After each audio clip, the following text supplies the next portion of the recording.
The water bit into her flesh like tiny knives, and Clara Morrison knew if she did not finish washing these clothes soon, she would lose all feeling in her hands completely.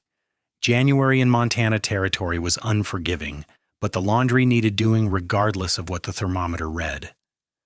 The year was 1884, and winter had settled over the small settlement of Birch Creek with a vengeance that seemed determined to test every soul who dared call this harsh land home. Clara knelt beside the partially frozen creek, her knees sinking into the muddy bank as she scrubbed her father's work shirts against the washing stone. Her fingers had long since turned from pink to white to an alarming shade of blue, but she had 3 more shirts to finish, and her father needed them clean for his work at the lumber mill. She was 22 years old and had been managing her father's household since her mother passed from pneumonia 3 winters ago. The responsibility had aged her in some ways, though her face still held the softness of youth. Framed by dark brown hair, she kept pinned back in a practical bun. Her hands, however, told a different story. They were the hands of someone who worked from sunup to sundown, cooking and cleaning and mending, never complaining because complaining changed nothing in this hard country. The sound of hoofbeats made her look up from her work. A rider was approaching along the creek path, sitting tall in his saddle despite the bitter cold. As he drew closer, Clara could make out more details. He wore a heavy coat and a wide-brimmed hat pulled low against the wind, and he rode with the easy confidence of someone who had spent more time on horseback than on foot. She recognized him after a moment. James Sullivan, one of the ranch hands from the double-bar spread that lay 5 miles west of town. She had seen him in town a handful of times over the past year, always polite, always keeping to himself. James pulled his horse to a stop when he spotted her kneeling by the freezing water. His eyes, a striking shade of gray that reminded Clara of storm clouds, widened with concern as he took in the scene before him. "Ma'am, you should not be out here in this cold," he said, dismounting in one smooth motion. He was tall, she noticed, probably close to 6 feet, with broad shoulders that spoke of hard physical labor. His face was weathered but kind, with lines around his eyes that suggested he smiled often, though he was not smiling now. He looked to be in his mid-20s, perhaps 26 or 27. "The laundry does not wash itself," Clara replied, trying to keep her teeth from chattering. She dunked another shirt into the creek, wincing as the icy water splashed up onto her already frozen hands. James crossed the distance between them in 3 long strides. "Let me see your hands, Entrepreneur," he said, his voice carrying an urgency that surprised her. "I am fine," Clara protested, but even as she spoke, she realized she could barely feel her fingers anymore. When she tried to grip the shirt, her hands would not cooperate properly. "You are not fine," James said firmly. He crouched beside her and gently took her hands in his own. His sharp intake of breath told her everything she needed to know about how bad they looked. "These need warming immediately, or you risk losing fingers to frostbite." Before Clara could respond, James was unbuttoning his heavy coat. The cold air hit him immediately, but he did not seem to notice. He wore a thick wool shirt underneath, and he pulled Clara's frozen hands against his chest right over his heart. The warmth was so sudden and so intense that it almost hurt. Clara gasped, and tears sprang to her eyes, though whether from pain or relief she could not say. "I know it hurts," James said softly, holding her hands firmly against him, "but we need to get the blood flowing again slowly. Too fast, and you will do more damage." Clara could feel his heartbeat, strong and steady beneath her palms. It was an oddly intimate gesture, standing here by the frozen creek with this man she barely knew, her hands pressed against his chest. She should have felt embarrassed, but instead she felt only gratitude and something else she could not quite name. Something that made her own heart beat a little faster. "Thank you," she managed to say. "I did not realize how bad it had gotten. I just wanted to finish before my father came home." "Where is your father?" James asked, keeping his own larger hands wrapped around hers, sharing his warmth. "At the mill. He works until 6 most days." James glanced at the pile of wet laundry. And he leaves you to do this alone in weather that could kill you? There was no judgment in his voice, only concern, but Clara felt compelled to defend her father anyway. He works hard. Someone has to keep the house.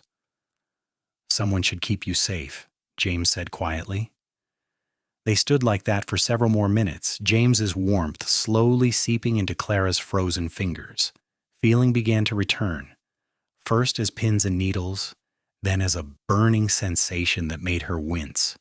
James noticed and adjusted his grip, rubbing her hands gently between his own now, encouraging circulation without causing more pain than necessary.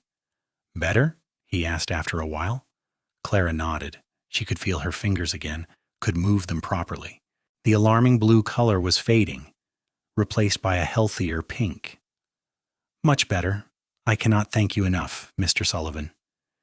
"James," he corrected, "and you can thank me by promising not to come out here alone in this cold again. This weather is dangerous." "I do not have much choice," Clara said, pulling her hands back reluctantly. She immediately missed the warmth. "The work needs doing." James looked at the pile of laundry, then at Clara, then back at the laundry. "I will help you finish," he announced, starting to roll up his sleeves. "You cannot," Clara protested. "What would people say?" "People can say whatever they like," James replied, "but they will not say it where I can hear them, or they will regret it. Now, show me what needs doing." Despite her protests, Clara found herself explaining the process. James proved to be a quick learner, and between the two of them, they finished the remaining shirts in half the time it would have taken Clara alone. He kept glancing at her hands, making sure she was not pushing herself too hard, and whenever he noticed them getting too cold again, he would insist she warmed them against his chest once more. It became almost routine by the end, this intimate gesture of care, and Clara found herself looking forward to each instance more than she should. When the last shirt was wrung out and placed in the basket, James insisted on carrying it back to her house. Clara walked beside him, acutely aware of his presence, of the way he shortened his stride to match hers, of the way he positioned himself to block the worst of the wind. "You live in town?" he asked as they walked. "Just on the edge. The small house with the green shutters." "I know it," James said. "I pass it sometimes when I come into town for supplies." They walked in comfortable silence for a moment before Clara found the courage to ask, "Have you worked at the Double Bar long?" "About a year now," James replied. "Came up from Wyoming looking for steady work. The foreman hired me on, and I have been there ever since. It is good work, honest work. The pay is fair, and the bunkhouse is warm. Cannot ask for much more than that." "Do you like it here in Montana?" James considered the question. "I do. It is hard country, but it is beautiful too. And the people are mostly good once you get to know them." He glanced at her with a smile. "Present company especially." Clara felt warmth rise to her cheeks that had nothing to do with recovered circulation. "You barely know me, Mr. Sullivan." "James," he reminded her again, "and I know enough. I know you work yourself to the bone taking care of your father. I know you are brave enough to kneel in a frozen creek in the middle of winter. And I know you have a smile that could warm even a day like this, though I have not seen nearly enough of it yet." Clara did smile then. She could not help it. "You are quite forward, James." "Life is too short and too uncertain out here to be anything else," he said seriously. "I learned that lesson young. If you see something good, you hold on to it. If you feel something real, you say it. Tomorrow is not promised to anyone." They reached Clara's house, and James set the laundry basket on the porch. He seemed reluctant to leave, and Clara found herself equally reluctant to see him go. "Will you be all right?" he asked. "Your hands, I mean." "Yes, thanks to you, I truly cannot express my gratitude."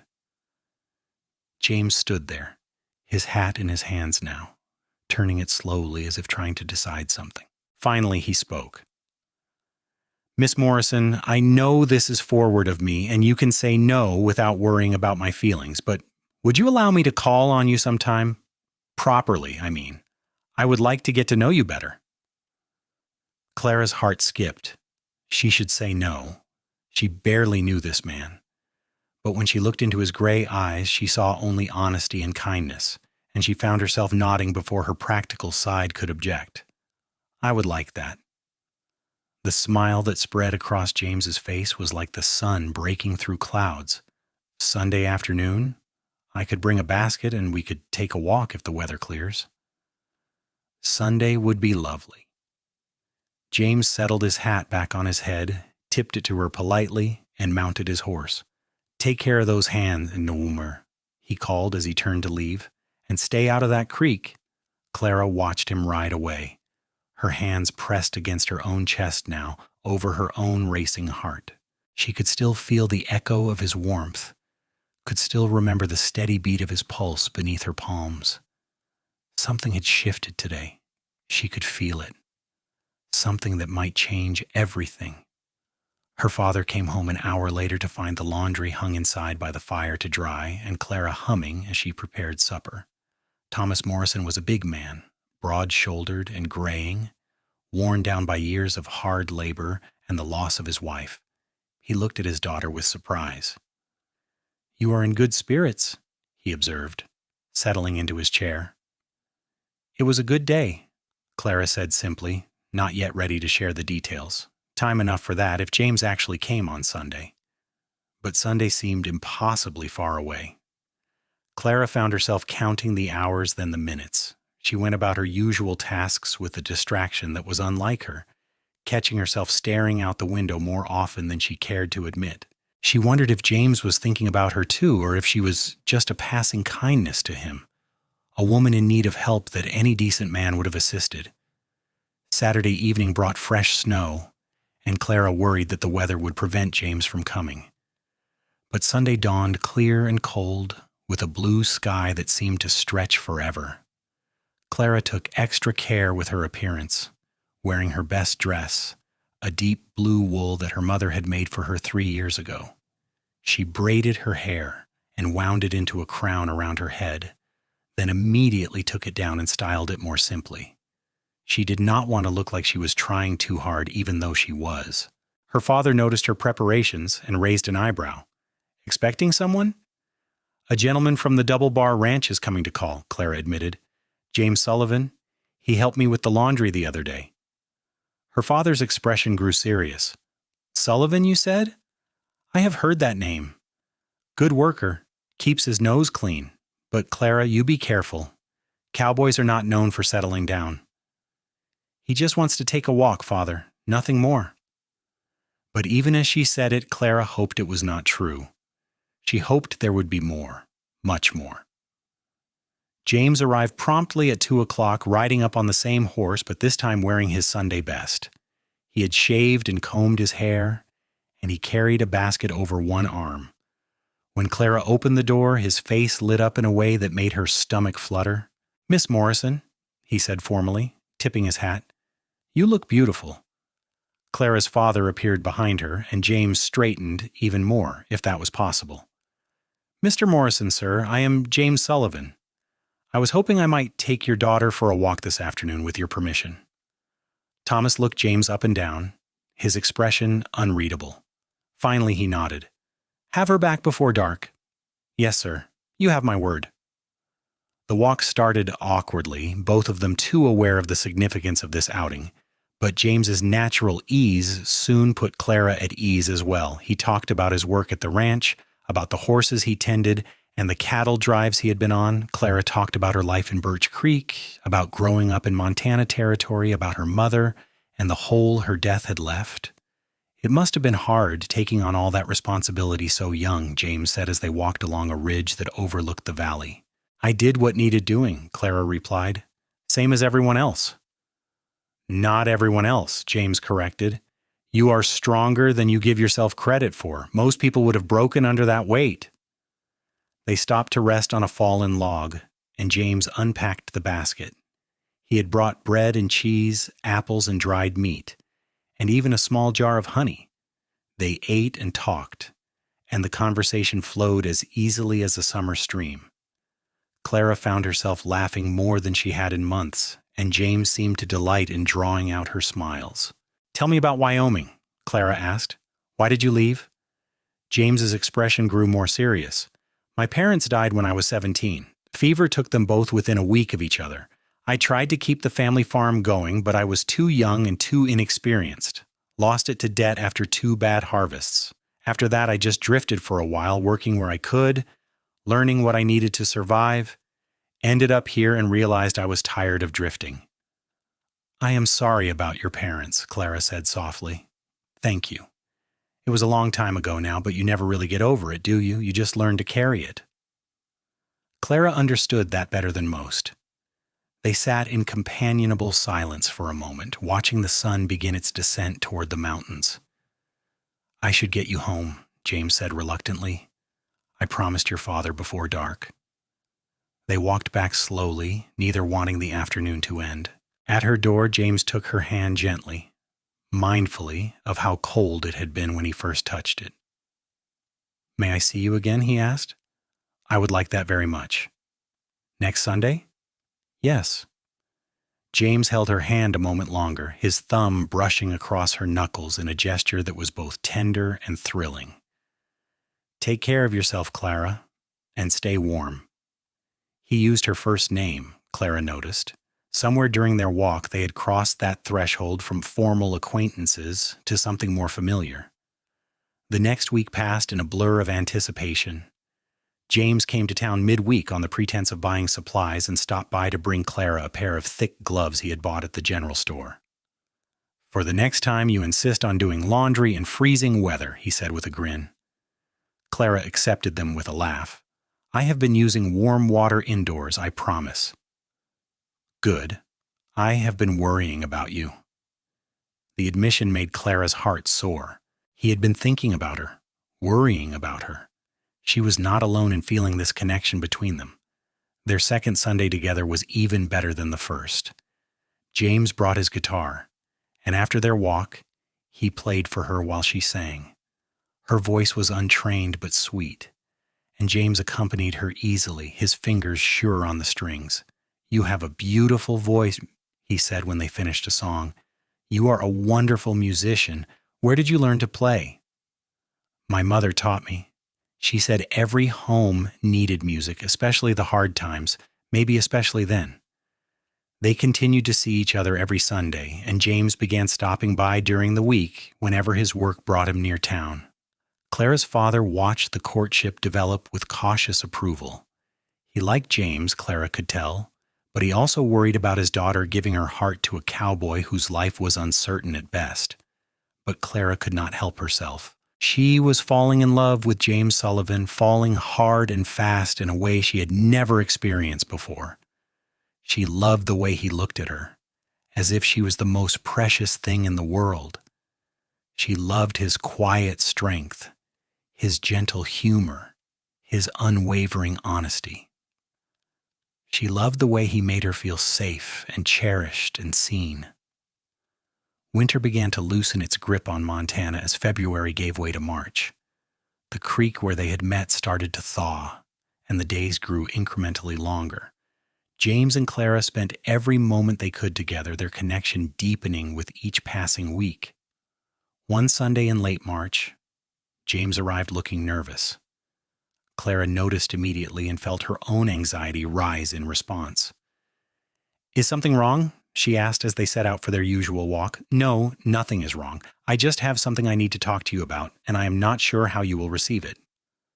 Clara's stomach clenched. Was he leaving? Had she misread his feelings? James led her to a spot overlooking the valley where wildflowers were just beginning to bloom. He took both her hands in his, and Clara noticed his palms were slightly sweaty despite the cool air. Clara, I know we have not been courting very long, he began. Only a few months. But out here, you learn quick what matters and what does not. And you matter. You matter more to me than anything else in this world. Clara's breath caught. I love you, James continued, his gray eyes locked on hers. I love your strength and your kindness and your laugh. I love the way you care for your father and the way you never complain even when things are hard. I love the way you sing and the way you look at the world like it still has beauty in it despite everything. I love you, and I cannot imagine my life without you in it. Tears were streaming down Clara's face now. I love you too, she whispered. So much it frightens me sometimes. James smiled, relief and joy flooding his features. Then marry me, Clara. Be my wife. I know I do not have much to offer. I'm just a ranch hand with a little saved up and a lot of dreams, but I promise I will work hard every day to give you a good life. I will build you a home and fill it with music and laughter. I will keep you warm and keep you safe and love you with everything I have. Marry me. Yes, Clara said without hesitation. Yes, yes, yes. James let out a whoop of joy and swept her up in his arms, spinning her around until they were both laughing and dizzy. When he set her down, he kissed her for the first time, soft and sweet and full of promise. Clara kissed him back, pouring all her love and hope into that moment. They told her father that evening. Thomas Morrison looked at the two young people standing before him, hands clasped, faces glowing with happiness, and he sighed. I suppose I cannot say I am surprised, he said. You have been mooning over each other for months now.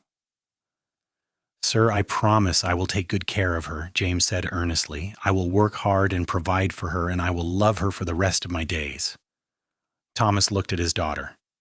Is this what you want, Clara? More than anything, Clara said firmly. Her father nodded slowly. Then you have my blessing. But James, you hurt her, and you will answer to me. I would expect nothing less, sir. They were married 6 weeks later in a simple ceremony at the small church in Birch Creek. Clara wore her mother's wedding dress, carefully preserved and altered to fit. James wore a new suit he had saved up for, and he could not stop smiling the entire day.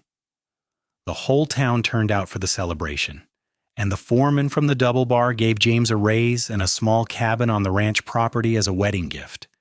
The cabin was humble, just 2 rooms and a loft, but Clara loved it immediately. James had spent every spare moment for the past month fixing it up, repairing the roof and chinking the walls and building new furniture. He had even constructed a window box where Clara could plant flowers come summer. Their wedding night was tender and awkward and perfect. They learned each other slowly, with patience and laughter and love. Clara had never felt so cherished, so completely herself with another person. James held her afterward like she was made of something precious, and she fell asleep to the sound of his heartbeat, the same heartbeat she had felt that cold day by the creek. Life on the ranch was hard work, but they were happy. Clara kept their little cabin spotless, cooked hearty meals, and tended a garden that became the envy of the other ranch wives. James worked from dawn to dusk, but he always came home to her with a smile and a kiss, often bringing little gifts he had found or made during the day. A pretty rock, a handful of wildflowers, a carving he had whittled during his lunch break. They talked about everything and nothing, sharing their days over supper, planning their future in the quiet hours before sleep. James wanted to save enough to buy his own small spread someday, nothing fancy, just enough land for some cattle and horses and room to grow. Clara wanted children, a whole house full of them, and James wanted that too. Summer arrived in full force, bringing long days and warm nights. Clara and James would sit on their porch in the evenings, James playing his guitar while Clara sang, and the other ranch families would drift over to listen. Their cabin became a gathering place, a spot of warmth and music and joy on the vast prairie. In August, Clara realized she had missed her monthly courses. She waited another month to be sure, then told James over breakfast one morning. I think I am with child, she said quietly, watching his face for his reaction. James dropped his fork. Truly? Clara nodded, suddenly nervous.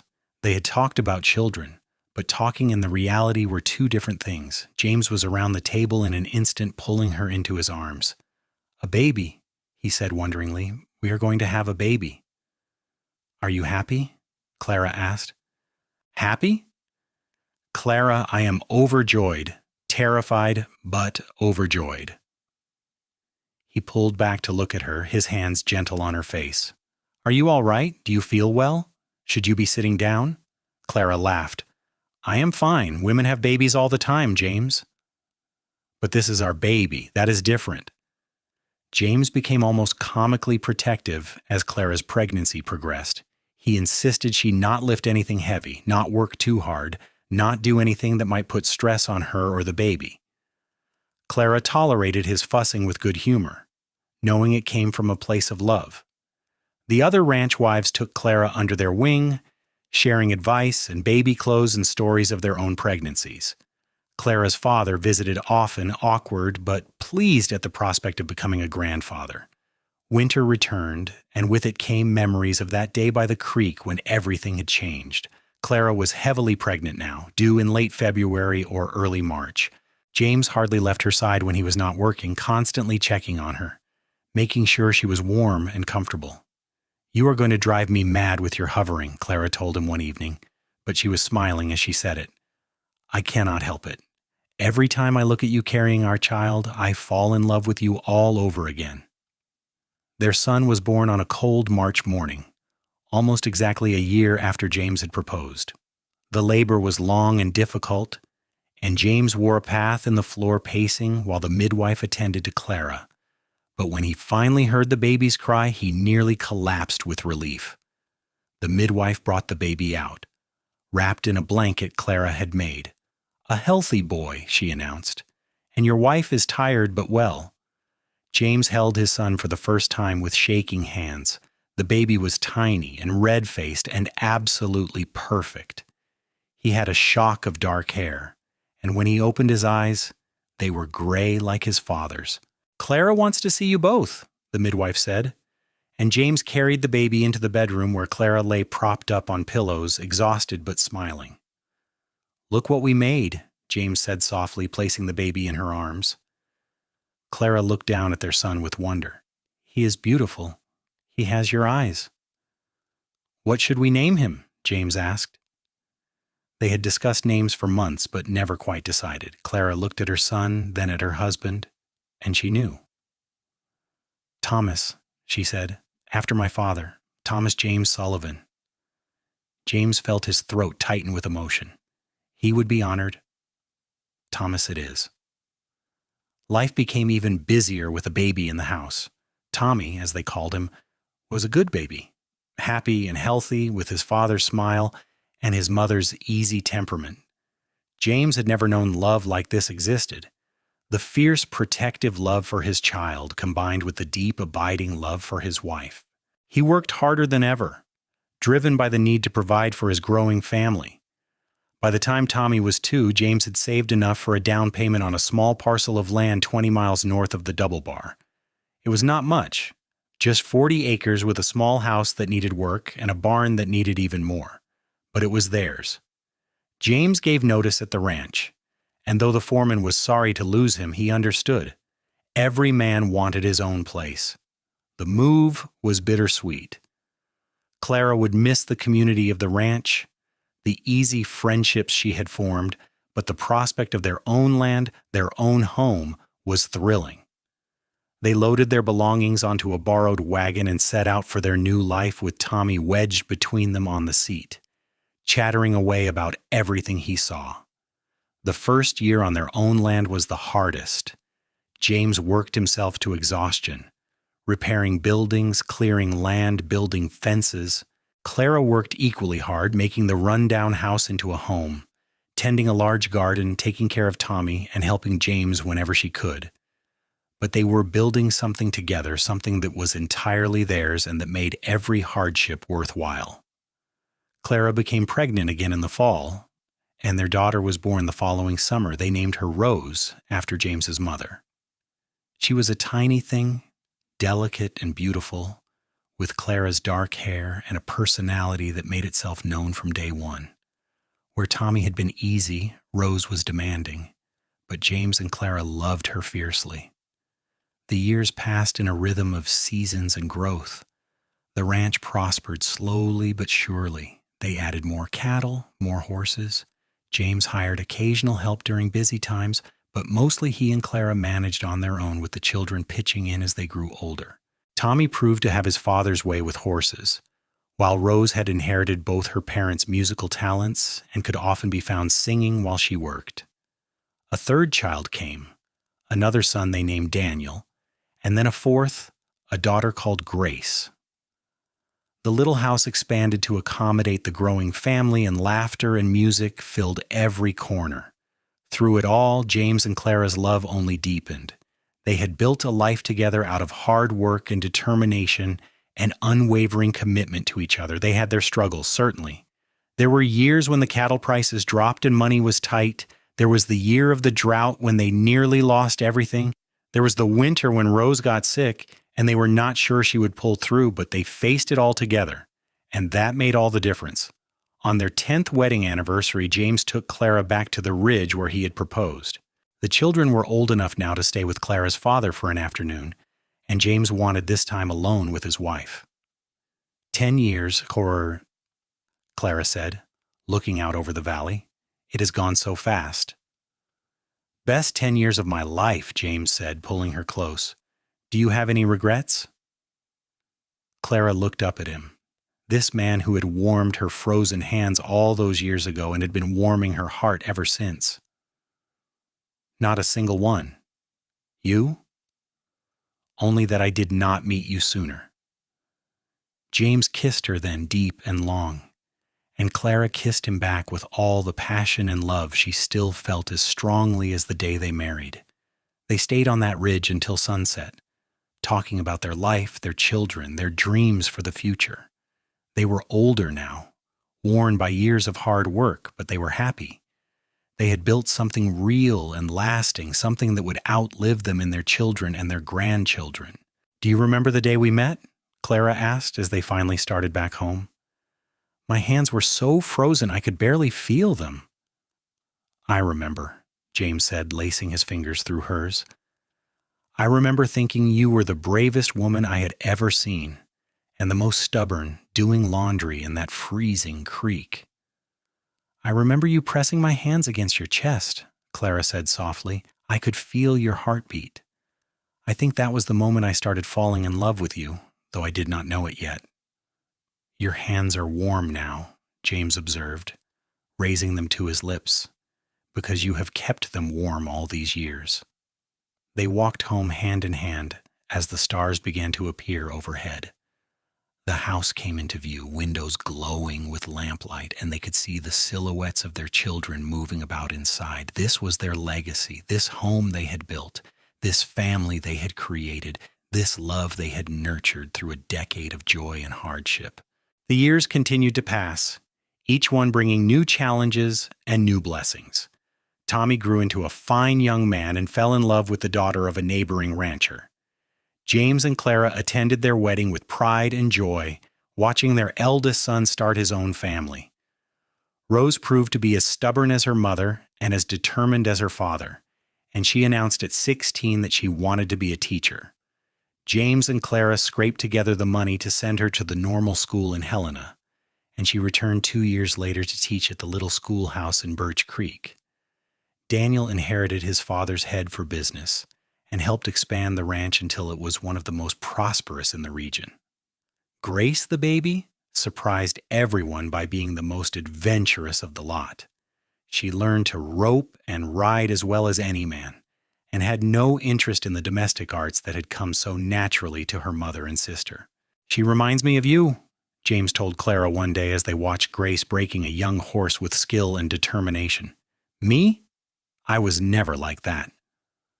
Not in the same way, maybe, but you have that same strength, that same refusal to let anything defeat you. She gets that from you. Clara leaned against her husband, still fitting perfectly against his side after all these years. We did well with them, didn't we? We did better than well. We did wonderful. Clara's father passed peacefully in his sleep in the spring of 1902 at the age of 73. He had lived long enough to meet all his grandchildren and even a few great-grandchildren. They buried him next to Clara's mother in the cemetery at Birch Creek, and Clara grieved but also felt gratitude that he had been part of their lives for so long.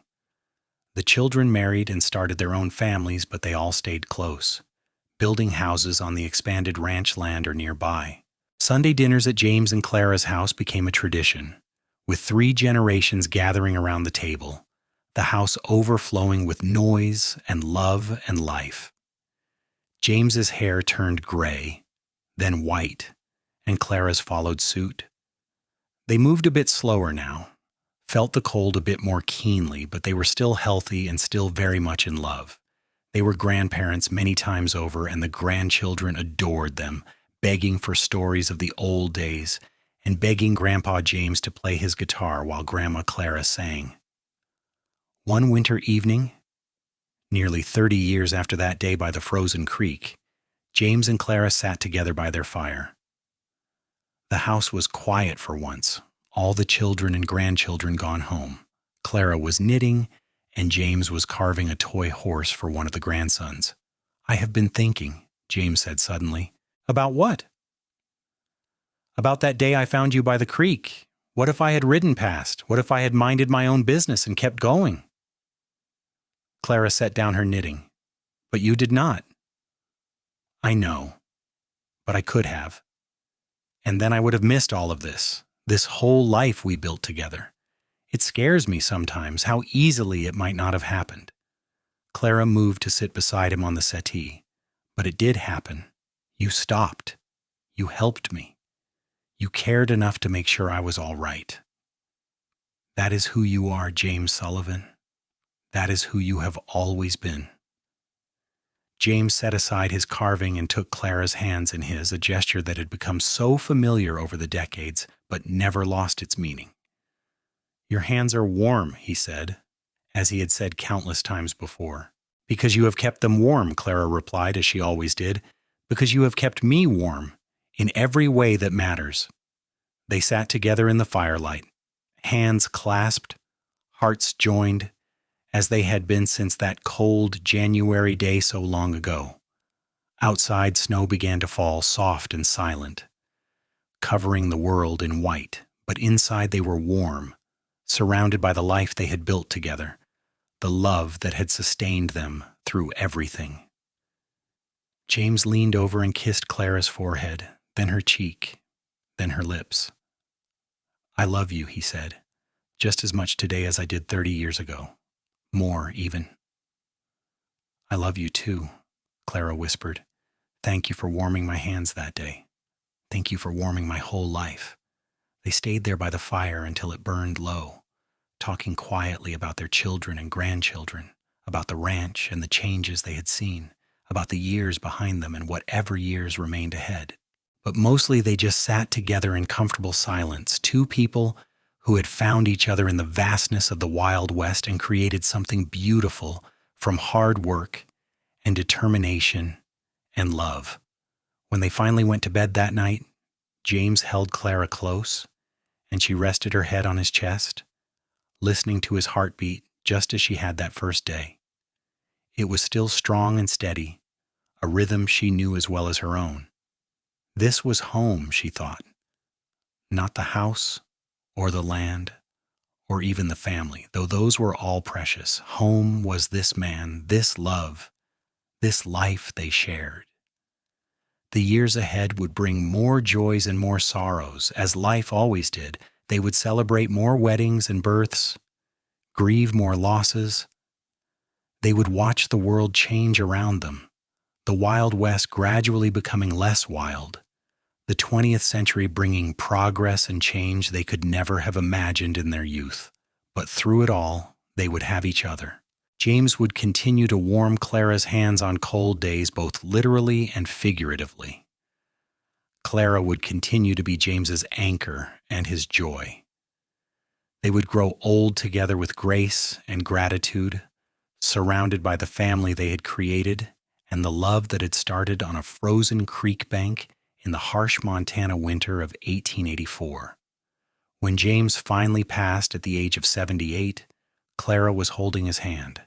He died peacefully in the bed they had shared for over 50 years, surrounded by children and grandchildren and even great-grandchildren.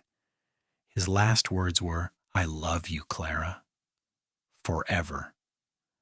Clara lived another 3 years, spending her days with family, tending her garden, and sitting on the porch James had built all those decades ago.